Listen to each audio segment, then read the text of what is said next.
Materi yang akan dijelaskan: 1.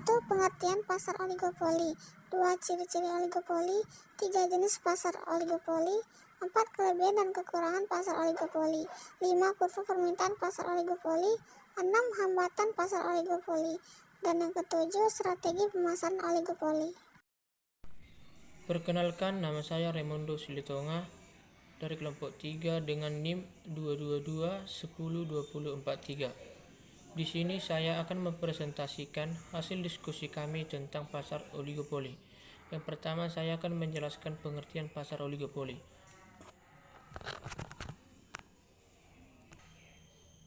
Pengertian pasar oligopoli. Pasar oligopoli adalah jenis pasar dengan persaingan tidak sempurna, di mana pasar ini dikuasai oleh beberapa perusahaan tertentu. Umumnya, pasar oligopoli memiliki jumlah produsen dan konsumen yang tidak seimbang, di mana akan ada lebih banyak konsumen. Pasar oligopoli juga mempunyai arti lain, yaitu keadaan pasar dengan suatu komoditas yang hanya dikuasai oleh beberapa perusahaan. Persaingan antar perusahaan sangat ketat dan strategi pemasarannya dilandasi oleh daya cipta. Produk yang dihasilkan sangat beragam dan jenisnya dapat berbeda-beda pada masing-masing produsen. Ciri-ciri pasar oligopoli. Yang pertama, menghasilkan barang standar maupun barang berbeda corak. Yang kedua, kekuasaan menentukan harga. Ada kalanya lemah dan ada kalanya sangat tangguh. Yang ketiga, pada umumnya perusahaan oligopoli perlu melakukan promosi secara iklan. Yang keempat, harga antar produk hampir sama. Yang kelima, produsen baru akan kesulitan masuk ke pasar oligopoli. Yang keenam, produk yang diperjualbelikan bersifat homogen. Jenis-jenis pasar oligopoli. Jenis-jenis pasar oligopoli ada 4, yaitu pasar oligopoli homogen, pasar oligopoli terdiferensiasi, pasar oligopoli non-kolusi, dan pasar oligopoli kolusi. Yang pertama, pasar oligopoli homogen. Pasar oligopoli atau disebut juga pure oligopoli, di mana jenis pasar oligopoli ini menjual berbagai produk yang identik dari para produsen lainnya, namun sulit untuk dibedakan. Contoh seperti produk rokok, semen, hingga air mineral. Yang kedua, pasar oligopoli terdiferensiasi. Terdiferensiasi artinya di sini bisa dibedakan. Dalam hal ini, produk yang dijual oleh produsen bisa dibedakan. Contohnya, harga yang ditawarkan berbeda dengan produsen satu dengan produsen lainnya. Yang ketiga, pasar oligopoli non-kolusi. Jenis pasar ini produsennya hanya akan memainkan harga dengan tujuan untuk mengembangkan bisnis dan membuat kompetitor tidak bisa bersaing. Caranya, mereka akan melihat perkembangan harga produsen lain. Yang keempat, pasar oligopoli kolusi. Pasar oligopoli kolusi adalah pasar yang praktiknya digunakan para produsen yang akan saling bekerja sama untuk menaikkan harga dan membangun bisnis yang bisa berjalan statis. Artinya, kondisi ini juga bisa dikatakan tidak memiliki persaingan yang terlalu ketat. Nama saya Randy Ginting. Kali ini saya akan menjelaskan macam-macam pasar oligopoli. Di mana pasar oligopoli dibagi menjadi dua, yaitu oligopoli murni dan oligopoli diferensial. Oligopoli murni yaitu kegiatan menjual barang yang homogen, biasanya banyak dijumpai dalam industri yang menghasilkan bahan mentah. Contohnya seperti pasar semen, produsen bensin. Yang kedua yaitu oligopoli diferensial, di mana kegiatan menjual barang berbeda corak. Barang-barang seperti ini umumnya adalah barang akhir, seperti pasar mobil, pasar sepeda motor. Selanjutnya yaitu contoh-contoh pasar oligopoli, seperti industri sepeda motor, contohnya seperti perusahaan Suzuki, perusahaan Honda, perusahaan Yamaha, dan lain-lain. Contoh pasar oligopoli pada operator telepon seluler, contohnya seperti Telkomsel, Indosat, Maxis, Excel, M3, dan lain-lain. pada produk konsumsi, contohnya seperti Indofood, Unilever, dan lain-lain. Contoh lain di industri rokok yaitu seperti Jarum, Sempurna, Gudang Garam, dan lain-lain. Di bagian jasa penerbangan, contohnya seperti Garuda, Lion Air, Sriwijaya Air, dan masih banyak lagi. Selanjutnya yaitu kelebihan pasar oligopoli. Kelebihan pasar oligopoli itu yaitu memberi kebebasan memilih bagi pembeli.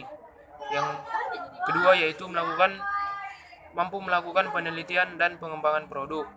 Yang ketiga yaitu lebih memperhatikan kepuasan konsumen karena adanya persaingan antar penjual.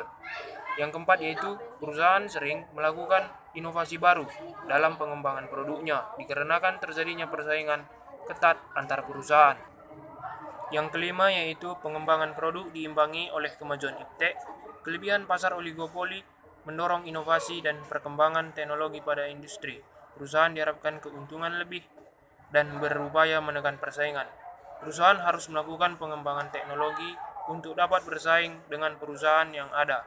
Hal ini dikarenakan perusahaan tidak dapat bersaing dari sisi harga, melainkan dari sisi non-harga.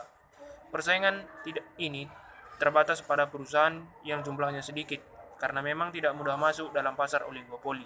Dibutuhkan modal yang besar untuk investasi. Yang keenam yaitu penjual leluasa menentukan harga perusahaan dan dapat mengendalikan harga karena jumlah penjual yang sedikit. Pada saat perusahaan dalam oligopoli melakukan perang harga, maka yang diuntungkan pihak konsumen. Perusahaan yang dapat memberikan harga murah dan kualitas yang baik akan dapat menguasai pasar dan bisa bertahan di pasar persaingan oligopoli. Selanjutnya yaitu kekurangan pasar oligopoli. Yang pertama yaitu menciptakan ketimpangan distribusi pendapatan. Nama saya Rizka Dinda. Di sini saya akan menjelaskan tentang kekurangan pasar oligopoli. 1. Menciptakan ketimpangan distribusi pendapat. 2. Harga yang stabil dan terlalu tinggi bisa mendorong timbulnya inflasi. Sulitnya produsen atau penjual baru ikut berkompetisi di dalamnya. 4. Rentan terjadinya perang harga di antara produsen guna memikat pelanggan. Yang kelima, perlu modal besar agar bisa melakukan promosi. Selain itu, kekurangan oligopoli. Tingkat efisiensi rendah. Dalam persaingan oligopoli tidak ada efisiensi dalam menggunakan sumber daya, sehingga perusahaan akan mencapai titik ongkos marginal yang sama dengan harga. Adanya perang harga antar produsen, perusahaan akan melakukan perang harga antar perusahaan, sehingga perusahaan akan membuat kesepakatan dalam kerjasama yang dimungkinkan dalam merugikan konsumen.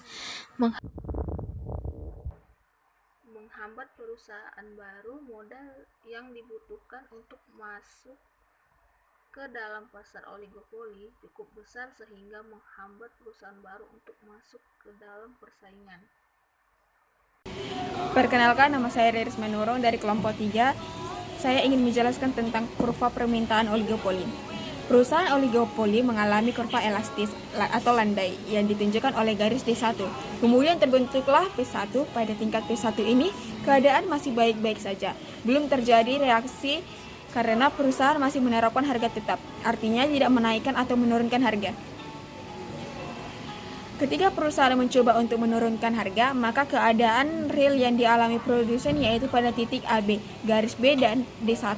Tetapi putus-putus karena keadaan tersebut tidak dialami oleh perusahaan. Karena perusahaan menurunkan harga, maka menyebabkan perusahaan oligopoli yang lainnya juga menurunkan harga, sehingga perusahaan itu akan mengalami permintaan baru yang digantikan oleh kurva D2 atau kurva permintaan yang inelastis. Dalam keadaan real yang dialami perusahaan ketika kurva permintaannya D2 yaitu pada garis BD2. Peristiwa pada kurva permintaan landai atau elastis yaitu ketika perusahaan menaikkan harga sedikit saja, maka akan terjadi penurunan permintaan barang yang sangat drastis. Titik Q sejajar dengan titik B.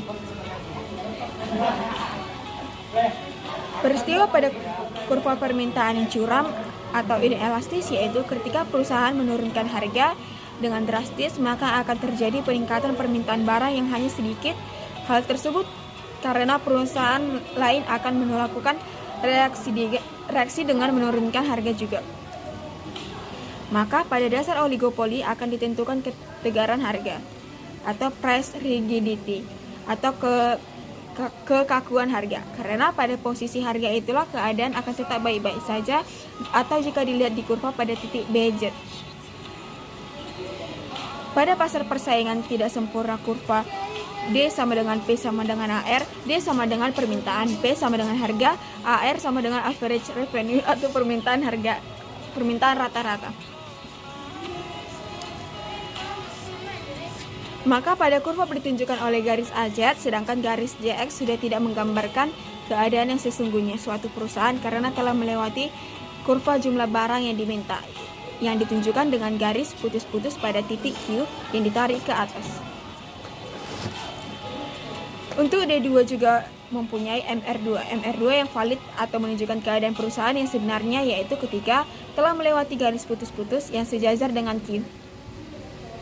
Sekian penjelasan saya tentang kurva permintaan oligopoli. Terima kasih. Baik, saya Rotua Maria Simanjuntak. Di sini saya akan menjelaskan apa saja hambatan-hambatan dalam memasuki perusahaan oligopoli. Faktor pertama itu ada skala ekonomi. Jadi ketika perusahaan besar berkembang, biaya mereka mungkin semakin rendah. Skala ekonomi ini mempersulit perusahaan baru untuk bersaing dengan perusahaan yang besar. Perusahaan baru akan memiliki biaya yang lebih tinggi. Ada juga hambatan hukum untuk masuk, termasuk hak paten dan hak cipta yang dimiliki oleh perusahaan. Hak paten ini akan memungkinkan perusahaan dengan hak eksklusif untuk memproduksi dalam batas waktu yang ditentukan. Hak cipta memungkinkan perusahaan untuk menggunakan produk secara eksklusif. Yang kedua itu ada perbedaan biaya produksi. Jadi biaya produksi perusahaan lama akan lebih kecil dibandingkan dengan biaya produksi perusahaan yang baru, karena perusahaan yang lama lebih berpengalaman dalam menghemat biaya, sedangkan perusahaan yang baru masih belum bisa mengelola biaya mereka dengan baik karena pengalaman mereka yang kurang. Beberapa juga ada faktor-faktor yang menimbulkan perbedaan biaya produksi. Yang pertama itu perusahaan lama dapat menurunkan biaya produksi sebagai akibat pengetahuan yang mendalam mengenai kegiatan memproduksi yang dikumpulkan dari pengalaman masa lalu. Yang kedua, pada perusahaan lama para pekerjanya sudah lebih berpengalaman dalam bekerja, jadi mereka dapat menaikkan produktivitas kerja yang selanjutnya memungkinkan penurunan biaya produksi. Yang ketiga itu ada perusahaan lebih dikenal oleh bank dan penyedia bahan mentah, maka mereka dapat memperoleh kredit lebih baik dan juga harga barang mentah lebih murah daripada perusahaan baru. Yang faktor yang ketiga itu ada keistimewaan hasil produksi. Jadi dalam keistimewaan hasil produksi ini, mereka memiliki produk dari perusahaan lama ini menjadi penghambat dari perusahaan baru. Yang pertama itu karena produk dari perusahaan lama sudah sangat terkenal dan telah mendapatkan kepercayaan dari masyarakat, sehingga perusahaan baru akan mengalami kesulitan dalam bersaing. Yang kedua, dikarenakan produksi yang rumit dan memerlukan modal yang besar, hal ini dapat membuat perusahaan baru kalah bersaing jika tidak mengetahui cara-cara membuat mutu barang yang produksinya seimbang atau dapat mengalahkan perusahaan lama. Dalam arti, jika tidak dapat melebihi produk perusahaan yang lama, maka setidaknya perusahaan baru itu harus menyamakan produk mereka dengan perusahaan lama. Strategi pemasaran oligopoli. Jika sudah masuk ke dalam pasar oligopoli, strategi pemasaran yang digunakan harus matang dengan sedikitnya jumlah produsen dan ragam produk yang tidak banyak. Maka persaingan akan jauh lebih ketat. Dengan melakukan promosi dan pemasaran harus sesering mungkin dilakukan agar konsumen tidak berpindah ke produk lain. Kesimpulan, pada dasarnya oligopoli memang suatu persaingan yang tidak sempurna, sehingga bagi para produsen baru akan sulit untuk masuk ke pasar oligopoli ini.